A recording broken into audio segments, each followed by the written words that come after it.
okulowooza nti nawera kiringa emeka ebiri kituufu ki ekidira eyinza embeera eyo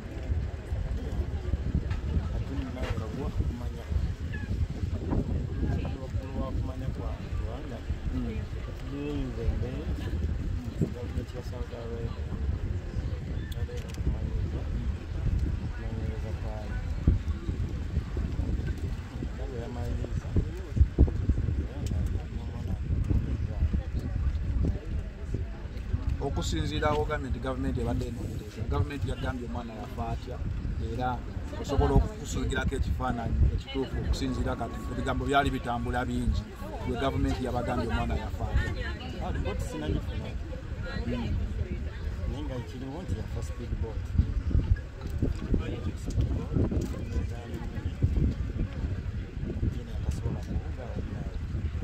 tegeza yafa kabenje kakumazzi Kapeesa ono agenda ddi era abadde amazeeyo bbanga ki emyaka ebiri n'emyezi egigwamu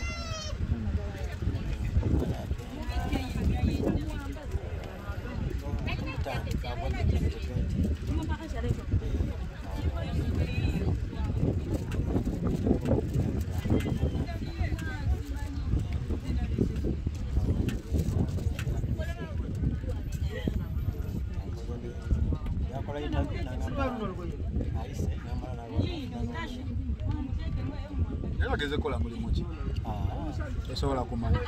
kuba ku mutimbaka kuno mu internet kuno abasinga abadde bagamba abadde kafulu nnyo mu bifaananyi yagenda ali professional photographer nenga siku yagendera ubwo abadde akola part time abaza okukola ya company then nakola ka photography ya TikTok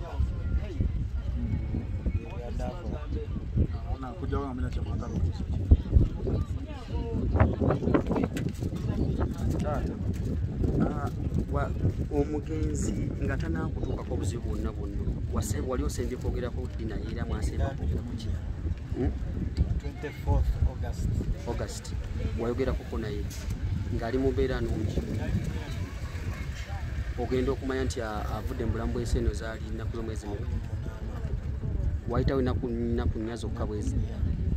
n'owulira amawulire nti yafunye akabenje ye ng'omuntu abadde muntu kikaaki muvubuka kikaaki abadde byonna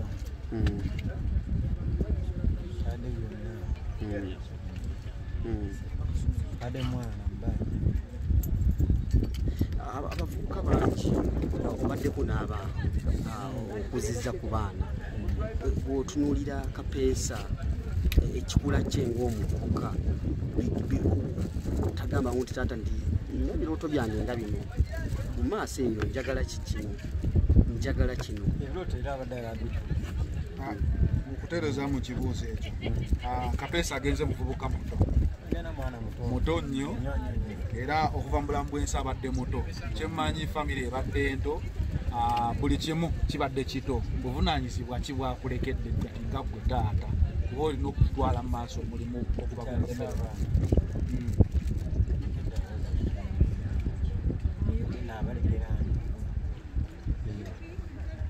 batwaza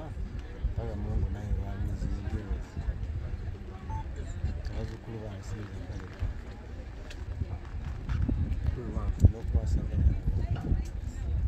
yaliko omukyala wano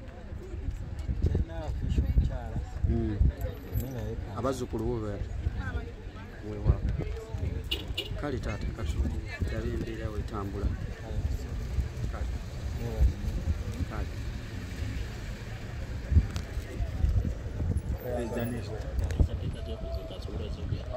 enteekateeka z'okuziika ziwula z'ogere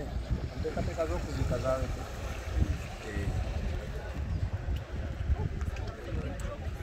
taata tusaba otuwe mu nteekateeka z'okuziika kuba Kapeesa ku mutimbagano kuno abaddeko ne bafaani bangi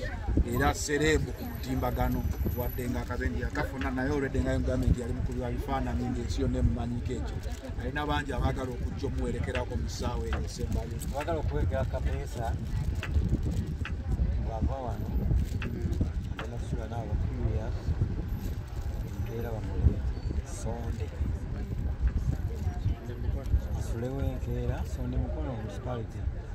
asulewo enkeera Friday Saturday tuzike ssaawa 10 era tugenda ziika Sonde wenyini. Sonde munene kifo ki ekinene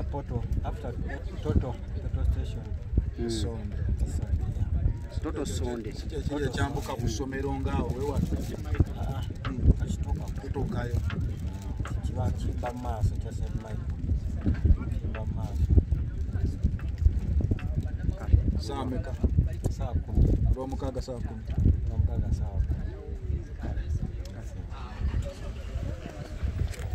10. Byebyo taata w'omugenzi Kapeesa watulambise biki bye yasemba okwogerako ne mutabani we biki olengera abantu wano wetuli bangi ku kisaawe Entebbe wetuli bangi mugenda kwogera bangi mwogedde naye muganda waffe Kapeesa bw'atyo bwagenze tukyalinzeko kubanga turecivinga mighty ye banaffe aba curious funeral services be bakoze omulimu guno ogw'okutambuza omubiri gw'omugenzi. Tuli ku kisaawe Entebbe wano awatuukirwa kago mu mbeera efaananidde awo mu kaseera kano banaffe aba curious be bagenda okukwasaganya omulimu guno naye nga taata nga bategeeza nti okuziika kwa Lwamukaaga luno Esonde nga wakava ku Toto Sonde abamanyi bali bayiseko ku Namugongo Road kati Esonde gye tugenda okuba nga tuziika Sonde connectinga luno oluguudo oluva e Namugongo Kyalwajjala Namugongo connecting oyite Nakiyanja ku kibba ky'abajulize eky'Abakristaayo genda Sonde o connecting Sonde nga petrol station wagambye ku Toto okuzika kwa Lwamukaaga ssaawa 10 omubiri gw'omugenzi rero gugenda kukolebwako postmortem enkya gusule ewaka ewa taata we then ku Lwomukaaga okuziika so nabandyagadde okujja okuziika bwe bityo bigenda okubeera ku lunaku olw'Omukaaga so byebyo mutwekuumireko tujja kuba tuweereza ebisingako ku bino mu mbeera efaananidde awo nze Divoshi Matovu wano ku kisaawe Entebbe watuukirwa Kago side eno awatuukirwa Kago wenyimiridde emmotoka gyolengera mabega awo yabanaffe aba curious funeral services betuli nabo wano wetuli mu background we wali banaffe abatuukirwa Kago side eri background so kyonna okukola kutwekuumirako n'obutavaako.